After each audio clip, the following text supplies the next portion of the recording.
Good morning, Mario, and good morning, Switch fans. I've got a freaking splinter and I missed garbage day. So that's how it's going over here, but we're still gonna have a great show. So what's going on, everybody? It's Zach from SwitchForce. Hope your day is going swell. Make sure to hit that like button if you enjoy the show. It helps support the channel a lot. And let me know your take on today's topics in the comments down below. We're gonna roll right into the great me debate of 2022. All right, this is really something. Nintendo just dropped a big trailer for Nintendo Switch Sports, the game releasing at the tail end of April. And they showed off the return of Mii's. They're back, crusty, gangly, awkward, and full of lines. They are here. Now, I love the new look sports mates from Nintendo Switch Sports, and I kinda hoped those would replace the Mii's, usurp the old tech. Mii's began back on Wii Sports, so I understand the lineage. But I think it's time to bury them. I think it's time to say sayonara to those simple-faced characters. If Nintendo wants to continue with the Avatar idea, we can't keep Mii's until Switch 4. Do you really want to see them in every Mario Kart, every Smash Bros, every game going forward? I just don't have the nostalgia for Mii's. I don't know why. Maybe something's broken in me, or maybe Mii's themselves are broken. Do you agree that the sports mates look like evolved better Mii's side by side? You can't tell me you prefer these, do you? Do you? Please let me know your take in the comments down below. Am I wrong? Do Mii's deserve to stay? Or should they be sent out to pasture?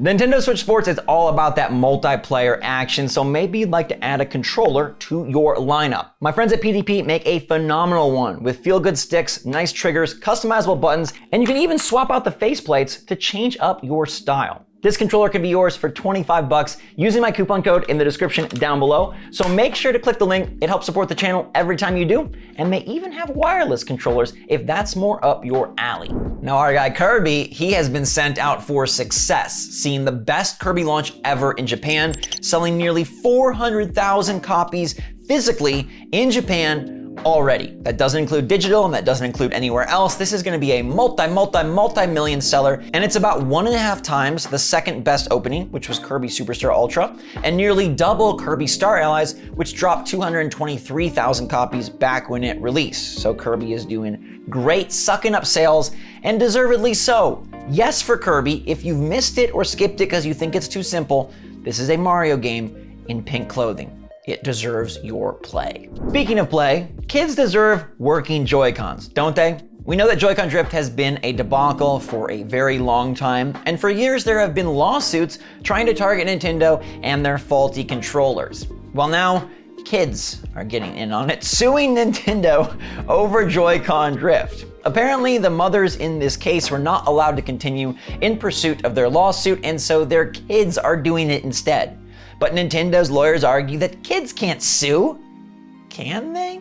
Can kids sue? The kids are the ones that get the most bummed about the busted thumbsticks, so maybe they should be allowed to. I'm not going to pretend to understand any of the legal intricacies of this case, but I think it's interesting that kids are suing Nintendo over Joy-Con drift, and Nintendo is doing their best, Mr. Miyagi, to try to wash away any sort of claims or cases. But now a federal judge in California will decide today if the kids are all right.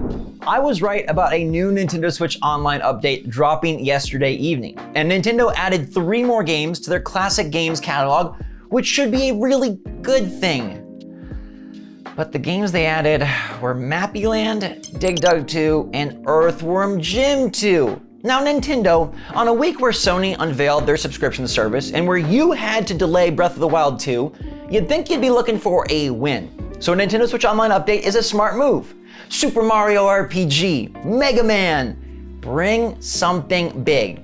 No. Instead, you opt for Mappy Land, Dig Dug 2, and Earthworm Jim 2. I don't understand where they grab these titles from. The bargain bin? The basement cellar?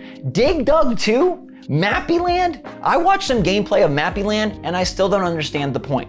Let me read you the recent releases for the SNES and NES, which remember are part of the basic NSO, not the expansion pack. In 2021, the SNES service brought us Bamboozle, Claymates, and Jelly Boy. 3 pillars of the...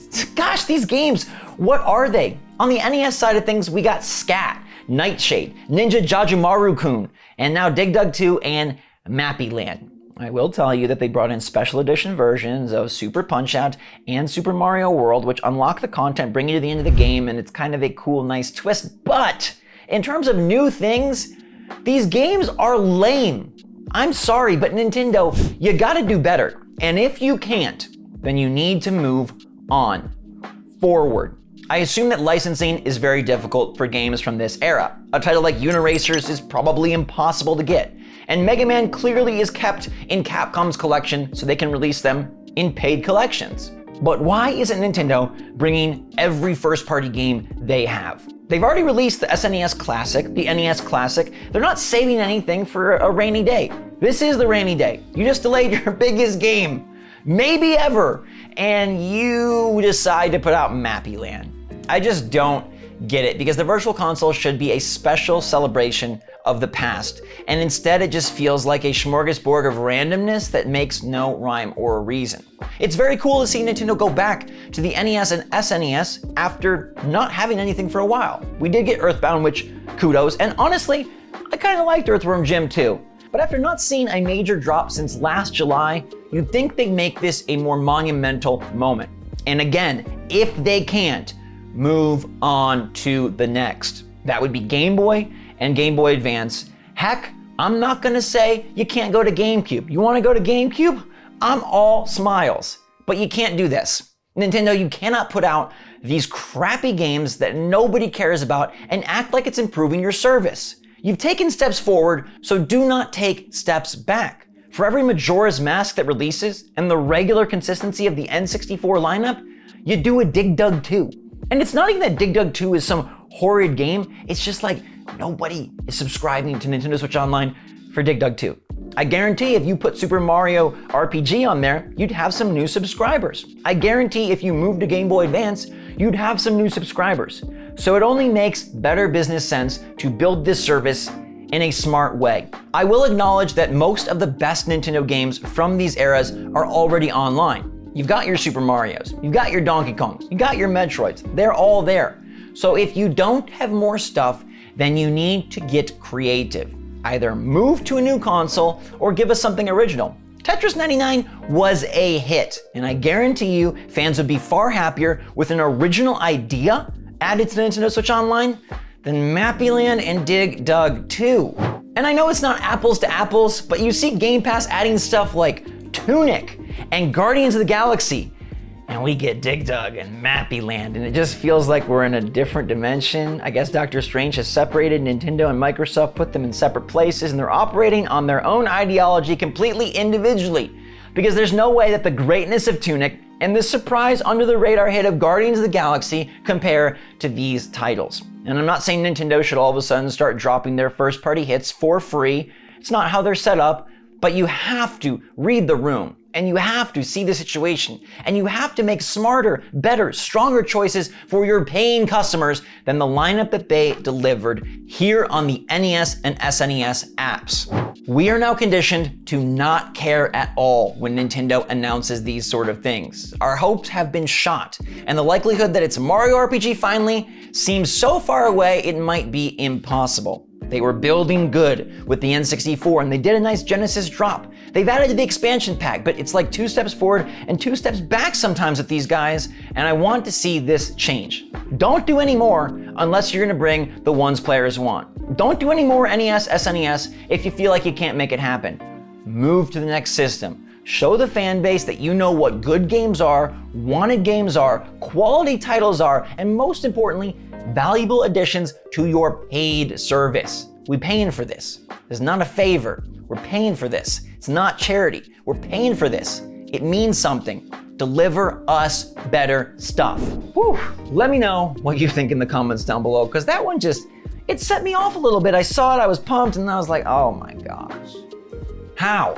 And also, how is nobody watching Severance? My friends, I posted a poll about what new shows you're watching recently, and you're missing out on the coolest show in years. Severance on Apple TV is phenomenal. The world that they've built there, the odd, strange, sort of creepy, but just all sorts of interesting ideas that they present in Severance are so worth your time. I will champion 2 things till the end this year. Kirby and the Forgotten Land and Severance. So only 2% of you watching, man. 98% of you have something super awesome on Apple TV. Go grab a free trial, binge the show, it's amazing. 85% aren't watching any of the shows I'm watching. I'm also not watching Bridgerton, which was the next most popular at 8%, but I thought Inventing Anna was intriguing at 4%, and I really like The Dropout at 1%, which has one more episode to go. Severance and The Dropout are two of the best shows in recent memory. You should probably check them out if you have the time or interest, but in the meantime, let's check out more of what Nintendo's doing tomorrow. We'll be back then with another episode of GMM. Thank you so much for watching and supporting. I love you all so dearly. Hope you're all staying safe, staying healthy, staying happy, staying positive out there. And until next time, everybody, thanks again. SwitchForce, out.